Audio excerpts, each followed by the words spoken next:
Hello students, आप सभी से फिर से मिलकर बहुत अच्छा लग रहा है। मैं उम्मीद करता हूं कि आप सभी अच्छे होंगे और कुछ नया और रोचक सीखने के लिए तैयार होंगे। क्या आपको मेरा नाम याद है? मैंने पीछे से किसी को प्रदीप सर कहते हुए सुना। हाँ, मैं हूं आपका शिक्षक और दोस्त प्रदीप। आज हम कुछ बहुत ही रोचक सीखने वाले हैं। इस कोर्स में हम एक नई चीज के बारे में जानेंगे जिसे कहा जाता है वाइब कोडिंग। अब आप सोच रहे होंगे, वाइब कोडिंग क्या है? क्या हमें बहुत कठिन कंप्यूटर लैंग्वेज सीखनी होगी? क्या हमें लंबे और उलझे हुए कोड लिखने होंगे? नहीं, बिल्कुल नहीं। इस कोर्स में हम देखेंगे कि कैसे हम एआई की मदद से सिर्फ अपनी बात को स्पष्ट तरीके से बताकर कमाल की चीजों का सृजन कर सकते हैं। हम सीखेंगे कि कैसे अपनी सोच और कल्पना को एआई की मदद से हकीकत में बदला जा सकता है। और स्टूडेंट्स, हम ये सब साथ में स्टेप बाय स्टेप सीखेंगे। यह मजेदार होगा, यह रचनात्मक होगा और मैं बहुत उत्साहित हूं आप सभी को इस शानदार यात्रा पर ले जाने के लिए।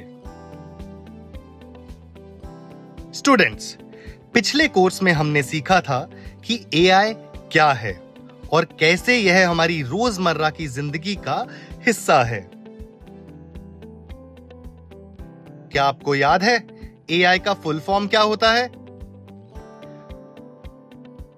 हाँ, एआई का मतलब होता है आर्टिफिशियल इंटेलिजेंस।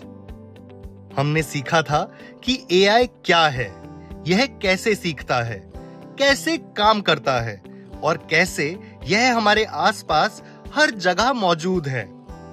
स्टूडेंट्स, क्या आपको यह याद है? मैंने आप में से कुछ स्टूडेंट्स को हां कहते हुए सुना। अगर आपको याद नहीं भी है तो चिंता मत कीजिए। इस कोर्स में हम सिर्फ नई चीजें ही नहीं सीखेंगे, बल्कि पहले सीखी हुई चीजों को दोहराएंगे भी। सबसे पहले आइए डेटा के बारे में बात करते हैं। क्या आपको याद है डेटा क्या होता है? हाँ, डेटा का मतलब होता है इंफॉर्मेशन। एआई को सीखने के लिए डेटा की जरूरत होती है। बिना डेटा के एआई कुछ भी नहीं सीख सकता। एआई वही जानता है जो वह डेटा से सीखता है। पिछले कोर्स में हमने एआई के बारे में कई चीजें सीखी थीं और इस कोर्स में हम थोड़ा और सीखेंगे और साथ में यह भी देखेंगे कि हम कैसे एआई का उपयोग करके नई चीजों का सृजन कर सकते हैं। तो आज हम हमारी एआई यात्रा में अगला कदम रखने जा रहे हैं। लेकिन शुरू करने से पहले मैं आपसे कुछ पूछना चाहता हूं।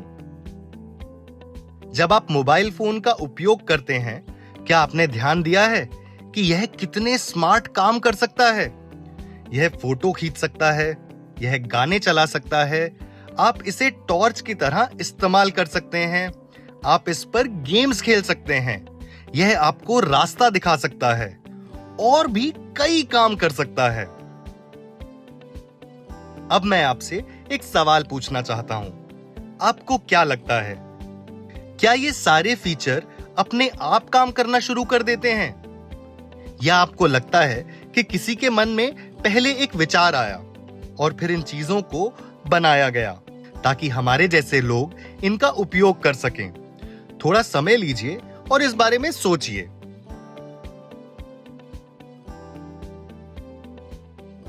आप सही हैं। हर स्मार्ट फीचर के पीछे, हर गेम के पीछे, हर वेबसाइट के पीछे और हर एआई टूल के पीछे लोग होते हैं। जैसे एक शिक्षक विद्यार्थियों का मार्गदर्शन करता है, वैसे ही लोग कंप्यूटरों का मार्गदर्शन करते हैं। वे उन्हें कुछ विशेष कमांड देकर उनका मार्गदर्शन करते हैं। ये विशेष कमांड्स कंप्यूटर को बताती हैं कि उसे क्या करना है और कैसे काम करना है। इस पाठ में हम सिर्फ इन कमांड्स के बारे में ही नहीं सीखेंगे, बल्कि यह भी देखेंगे कि एआई हमें इन्हें लिखने में कैसे मदद कर सकता है। और स्टेप बाय स्टेप हम यह सीखेंगे कि कैसे एक छोटे से विचार को वास्तविकता में बदला जा सकता है। Introduction to vibe coding. आगे बढ़ने से पहले आप एक स्थिति की कल्पना कीजिए। तमिलनाडु से एक व्यक्ति आपके गांव आता है। वह सिर्फ तमिल बोलता है और आप सिर्फ हिंदी जानते हैं। अगर वह आपसे तमिल में बात करे तो क्या आप समझ पाएंगे? नहीं। अब एक और स्थिति की कल्पना कीजिए। किसी दूसरे देश से एक पर्यटक आता है।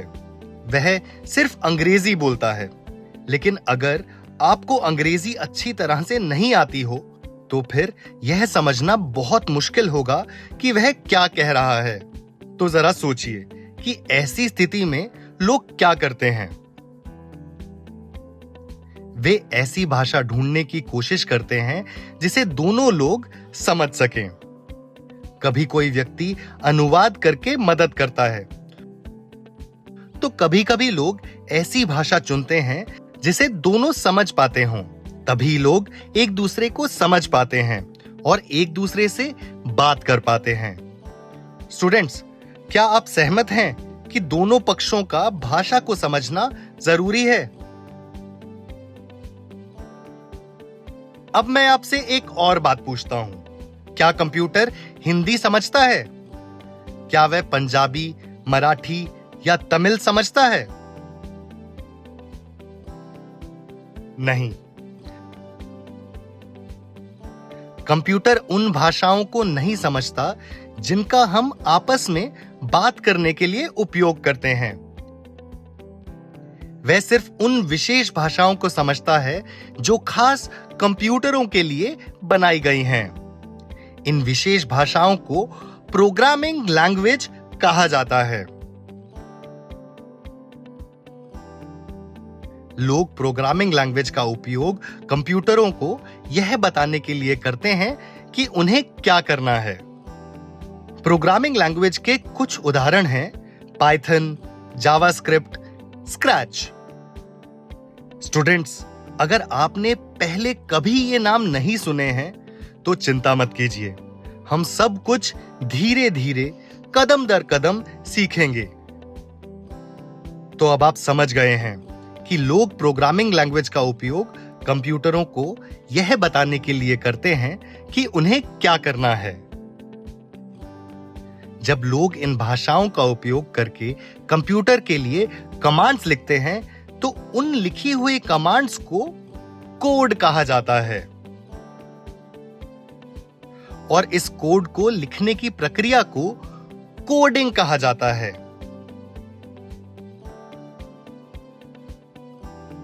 तो जब कोई व्यक्ति प्रोग्रामिंग लैंग्वेज का उपयोग करके कोड लिखता है तो हम कहते हैं कि वह कोडिंग कर रहा है। जैसे दो लोगों को आपस में बात करने के लिए एक भाषा की जरूरत होती है, वैसे ही इंसानों और कंप्यूटरों को भी एक दूसरे को समझने के लिए एक समान भाषा की जरूरत होती है। तो कोडिंग एक तरीका है जिससे हम कंप्यूटरों से बात करते हैं। स्टूडेंट्स, अब आप सोच रहे होंगे कि ये भाषाएं दिखती कैसी हैं।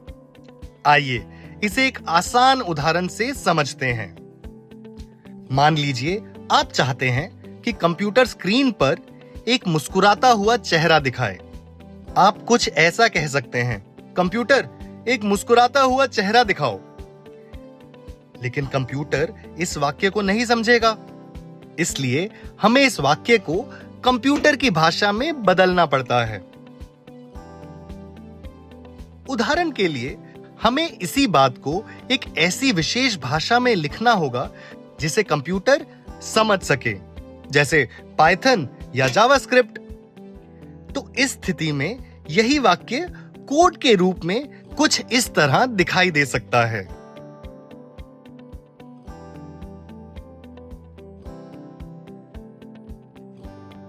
जिस व्यक्ति को कोडिंग आती है उसके लिए इन लाइनों का मतलब साफ होता है। पहले एक सर्कल बनाओ, फिर 2 आंखें बनाओ, फिर एक मुस्कान बनाओ और उसके बाद स्क्रीन पर चेहरा दिखाई देता है। तो वाक्य या विचार बिल्कुल वही रहता है, लेकिन उसे प्रोग्रामिंग लैंग्वेज का उपयोग करके लिखने का तरीका अलग दिखाई देता है। हम अपनी रोजमर्रा की जिंदगी में एक दूसरे से बात करने के लिए शब्दों और वाक्यों का उपयोग करते हैं, लेकिन कोडिंग में हम ऐसे निर्देश लिखते हैं जिन्हें कंप्यूटर समझ सके। ये निर्देश कंप्यूटर को बताते हैं कि उसे क्या करना है। तो सरल शब्दों में कोडिंग का मतलब है अपने मन में आए विचार को ऐसे निर्देशों में लिखना जिसे कंप्यूटर समझ सके। अब आइए एक और उदाहरण देखते हैं। मान लीजिए आप एक गेम बनाना चाहते हैं जिसमें एक पक्षी आसमान में उड़ता है और सितारे इकट्ठे करता है। पहले ऐसी गेम केवल वही लोग बना पाते थे जिन्होंने प्रोग्रामिंग लैंग्वेज सीखी होती थी और जिन्हें कोडिंग करना आता था। उन्हें कंप्यूटर के लिए कोड के रूप में कई छोटे छोटे निर्देश लिखने पड़ते थे। यह कुछ इस तरह दिख सकता है। इसमें कई तरह की कमांड शामिल हैं, जैसे पक्षी को बनाना, सितारों को बनाना, पक्षी को चलाना, सितारों को नीचे गिराना और भी बहुत कुछ। पहले ऐसे हजारों छोटे छोटे निर्देश लिखने पड़ते थे। यह बिल्कुल वैसा था जैसे एक एक ईंट से घर बनाना हो। इसमें बहुत समय और कौशल लगता था। लेकिन अब टेक्नोलॉजी की दुनिया में एक बड़ा बदलाव आया है।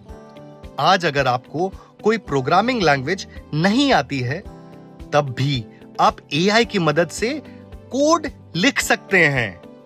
है ना कमाल की बात स्टूडेंट्स? तो आइए देखते हैं कि हमारा दोस्त एआई यानी आर्टिफिशियल इंटेलिजेंस कोडिंग की दुनिया को कैसे बदल रहा है। स्टूडेंट्स, क्या आपने जनरेटिव एआई शब्द सुना है? चिंता मत कीजिए, हम इसे साथ में समझेंगे। जनरेटिव एआई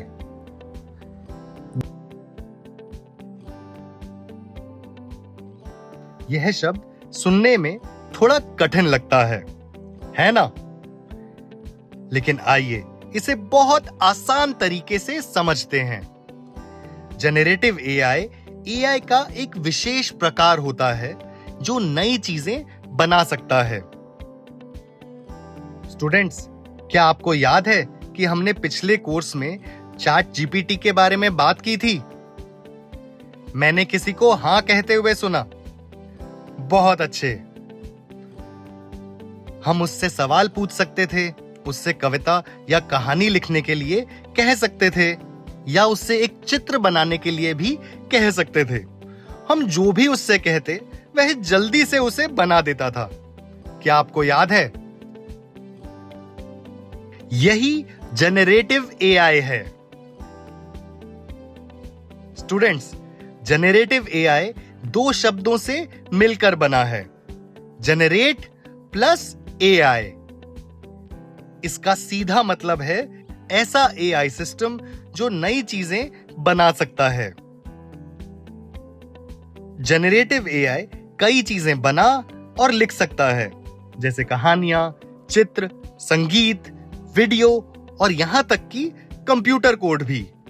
हां, कोड भी। स्टूडेंट्स, क्या आप बता सकते हैं कि एआई चीजों को कैसे बनाता है? हो सकता है कि आपको इसके बारे में थोड़ा बहुत पहले से ही पता हो। आइए इसे एक बार फिर से दोहराते हैं और इसके साथ साथ आज हम एक नई चीज भी सीखेंगे जिसे कहा जाता है लार्ज लैंग्वेज मॉडल। इसे हम LLM भी कहते हैं।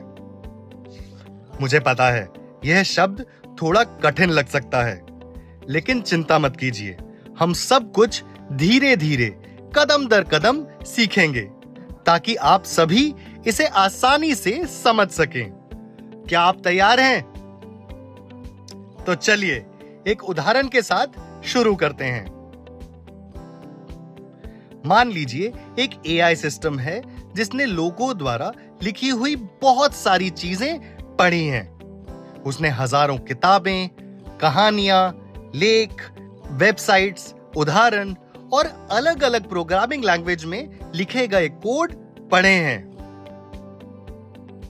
इतनी सारी चीजें देखने के बाद AI सिस्टम भाषा में पैटर्न पहचानना शुरू कर देता है।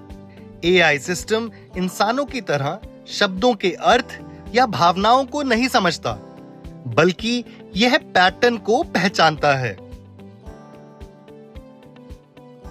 जैसे कौन से शब्द एक साथ आते हैं, वाक्य कैसे बनते हैं, सवालों के जवाब कैसे दिए जाते हैं, विचार कैसे समझाए जाते हैं और कोड कैसे लिखा जाता है।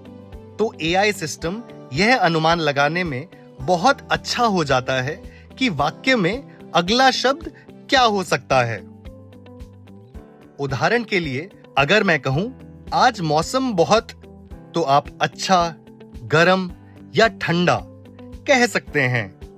AI सिस्टम भी कुछ ऐसा ही करता है। यह अनुमान लगाता है कि अगला शब्द कौन सा होने की सबसे ज्यादा संभावना है। तो स्टूडेंट्स, ऐसा AI सिस्टम जो पैटर्न पहचान सकता है और सवालों के जवाब दे सकता है, उसे LLM कहा जाता है। क्या आपको LLM की फुल फॉर्म याद है? LLM का मतलब होता है लार्ज लैंग्वेज मॉडल। अब इस नाम को थोड़ा समझते हैं। लार्ज का मतलब है कि इसने बहुत बड़ी मात्रा में डेटा यानी इंफॉर्मेशन से सीखा है। लैंग्वेज का मतलब है कि यह शब्दों, वाक्यों और भाषाओं के साथ काम करता है। मॉडल का मतलब है कि यह एक प्रशिक्षित AI सिस्टम है। सरल शब्दों में LLM एक AI सिस्टम होता है। ऐसा AI सिस्टम जिसने बहुत बड़ी मात्रा में लिखी हुई चीजों से सीखा हो, जैसे किताबें, कहानियां और कंप्यूटर कोड इत्यादि। और इसीलिए अब यह AI सिस्टम हमसे हमारी भाषा में बात कर सकता है। यह समझ सकता है कि हम क्या कह रहे हैं या क्या पूछ रहे हैं। यह हमारी भाषा में जवाब दे सकता है और यह अलग अलग प्रोग्रामिंग लैंग्वेज में कोड भी लिख सकता है। स्टूडेंट्स, आगे बढ़ने से पहले मैं आपसे LLM से जुड़े कुछ सवाल पूछना चाहता हूं, ताकि पता चले कि आपने कितना समझा है। मैं चाहता हूं कि आप सभी हां या ना में जोर से जवाब दें, ठीक है?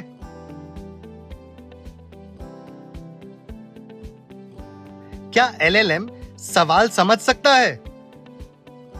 शर्माइए मत, जोर से जवाब दीजिए, हां या ना। क्या LLM सवाल समझ सकता है? हां। क्या LLM सरल वाक्यों में जवाब दे सकता है? हां। क्या यह कविता या कहानी लिख सकता है? हां। क्या यह किसी विज्ञान के पाठ को समझा सकता है? हां।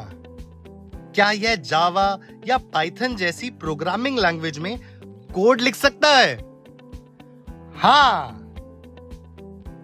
तो LLM की खास बात यह है कि यह हर तरीके की भाषा को समझ सकता है, चाहे वह इंसानों की भाषा हो जैसे इंग्लिश, हिंदी, तमिल, या फिर प्रोग्रामिंग लैंग्वेज हो जैसे जावा, पाइथन या स्क्रैच। और यह इन सभी भाषाओं में इंसानों जैसे जवाब बना सकता है, चाहे वह कोई उत्तर हो, कविता हो कहानी हो या फिर कोड। और ऐसा एआई जो एलएलएम की मदद से नई चीजें बना सकता है उसे जनरेटिव एआई कहा जाता है।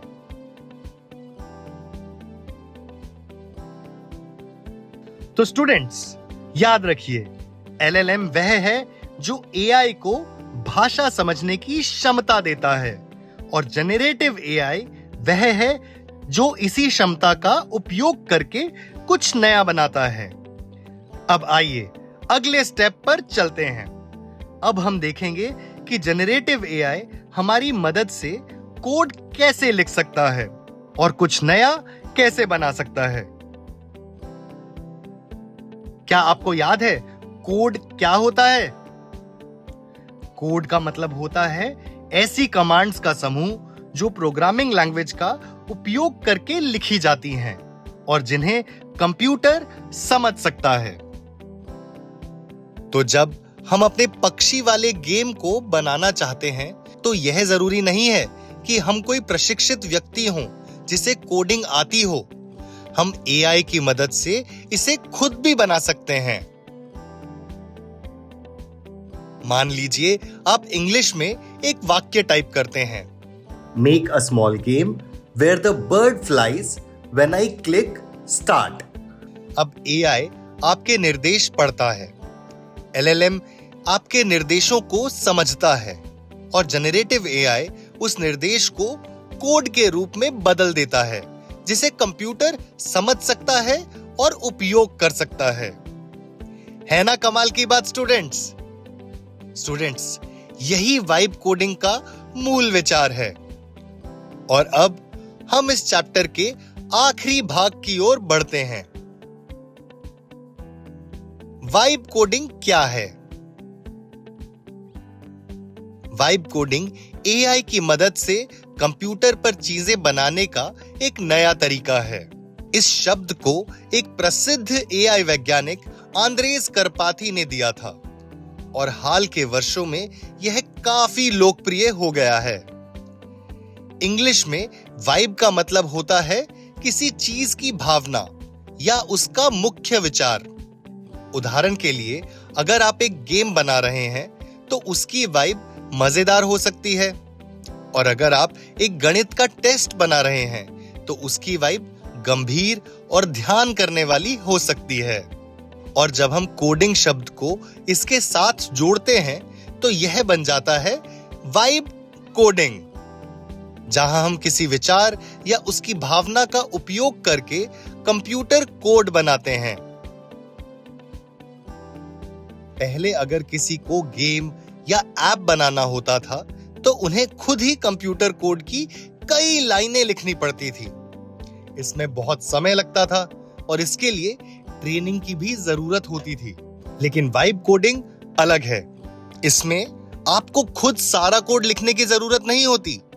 आप सिर्फ एआई को बताते हैं कि आप क्या बनाना चाहते हैं और एआई ना केवल आपके शब्दों और विचारों को समझने की कोशिश करता है बल्कि उसके पीछे की भावना को भी समझने की कोशिश करता है। आप अपनी बात एआई को सामान्य भाषा में बता सकते हैं। आप इंग्लिश, हिंदी या कई अन्य भाषाओं का उपयोग कर सकते हैं। स्टूडेंट्स, इस कोर्स में हम इंग्लिश का उपयोग करेंगे। उदाहरण के लिए आप कह सकते हैं जानवरों पर एक छोटा क्विज गेम बनाओ, या आप कह सकते हैं ऐसा एक सरल लर्निंग ऐप बनाओ जो गुणा करना सिखाए। एआई आपके निर्देश को पढ़ता है और उसे बनाने के लिए जरूरी कंप्यूटर कोड लिखने में मदद करता है। तो वाइब कोडिंग में इंसान विचार देता है और एआई कोड बनाने में मदद करता है। सरल शब्दों में आप विचार बताते हैं, एआई उस विचार को कोड में बदलने में मदद करता है और इसी प्रक्रिया को वाइब कोडिंग कहा जाता है। आइए फिर से अपनी पक्षी और सितारों वाले गेम पर वापस चलते हैं। मान लीजिए आप एक एआई टूल खोलते हैं और कुछ ऐसा लिखते हैं, ऐसा गेम बनाओ जिसमें एक पक्षी आसमान में उड़ता है और गिरते हुए सितारों को पकड़ता है। हर बार जब पक्षी एक सितारा पकड़ता है तो स्कोर बढ़ना चाहिए। अब सोचिए आगे क्या होता है।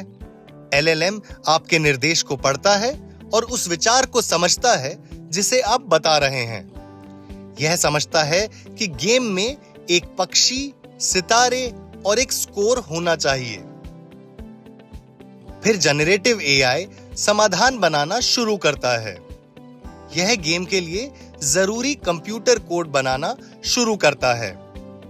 यह ऐसा कोड बना सकता है जो स्क्रीन पर एक पक्षी को दिखाए, फिर ऐसा कोड जो ऊपर से सितारों को गिराए, फिर ऐसा कोड जो जांच करे कि पक्षी कब किस सितारे को छूता है, और फिर ऐसा कोड जो स्कोर को बढ़ाए।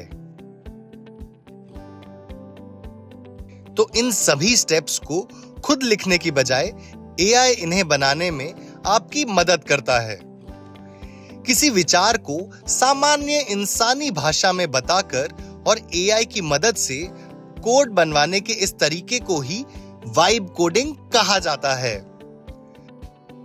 तो जब आप एआई की मदद से यह पक्षी वाला गेम बनाते हैं तो इसमें कई चीजें साथ में काम करती हैं।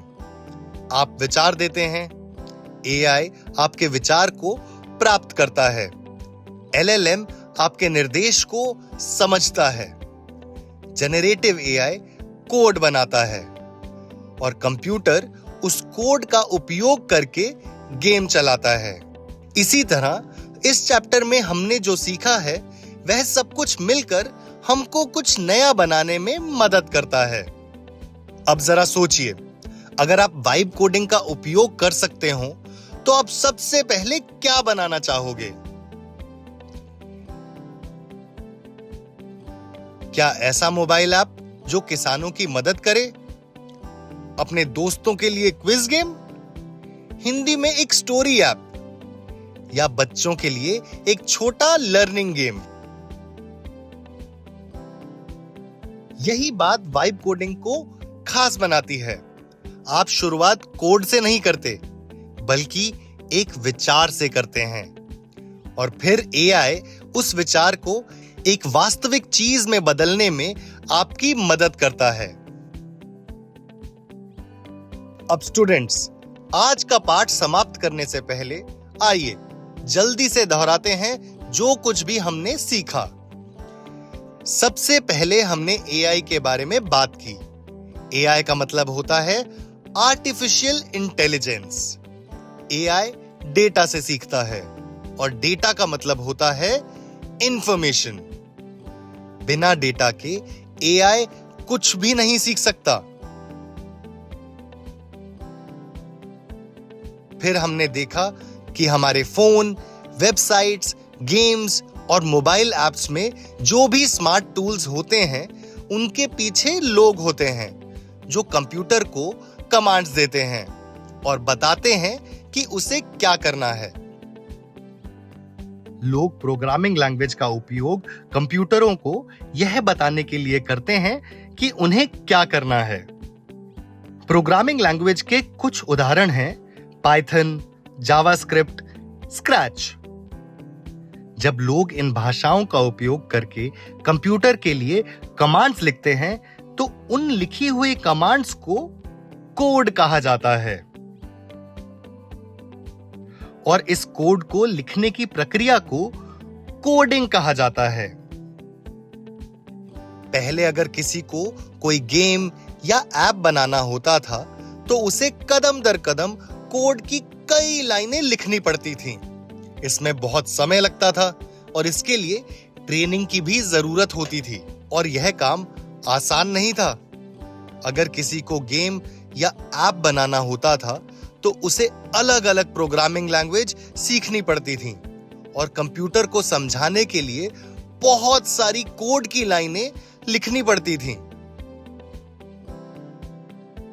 लेकिन अब जनरेटिव एआई की वजह से चीजें बदल रही हैं। याद है हमने जनरेटिव एआई के बारे में बात की थी। जनरेटिव एआई एआई का एक ऐसा प्रकार है जो नई चीजें बना सकता है। जैसे कहानियां, चित्र, संगीत, वीडियो और यहां तक कि कंप्यूटर कोड भी। हमने LLM के बारे में भी सीखा। क्या आपको LLM का फुल फॉर्म याद है? हाँ, LLM का मतलब होता है लार्ज लैंग्वेज मॉडल। LLM एक ऐसा AI सिस्टम होता है जिसने बहुत बड़ी मात्रा में डेटा से सीखा होता है। इस डेटा की मदद से LLM कई काम कर सकता है। यह हमारे सवालों को समझ सकता है, यह हमारे लिए जवाब लिख सकता है, यह विचारों को समझा सकता है, यह कहानियां लिख सकता है और यह अलग अलग प्रोग्रामिंग लैंग्वेज में कोड भी लिख सकता है। यह हमारी भाषा को भी समझ सकता है और उन भाषाओं को भी जिन्हें कंप्यूटर समझता है। और फिर हम इस चैप्टर के सबसे महत्वपूर्ण हिस्से पर पहुंचे, vibe coding. Vibe coding AI की मदद से चीजें बनाने का एक नया तरीका है। इस शब्द को प्रसिद्ध वैज्ञानिक आंद्रेस करपाथी ने दिया था और हाल के वर्षों में यह काफी लोकप्रिय हो गया है। वाइब कोडिंग में हमें खुद लंबा और कठिन कोड लिखने की जरूरत नहीं होती। हमें बस अपनी बात सामान्य भाषा में AI को बतानी होती है।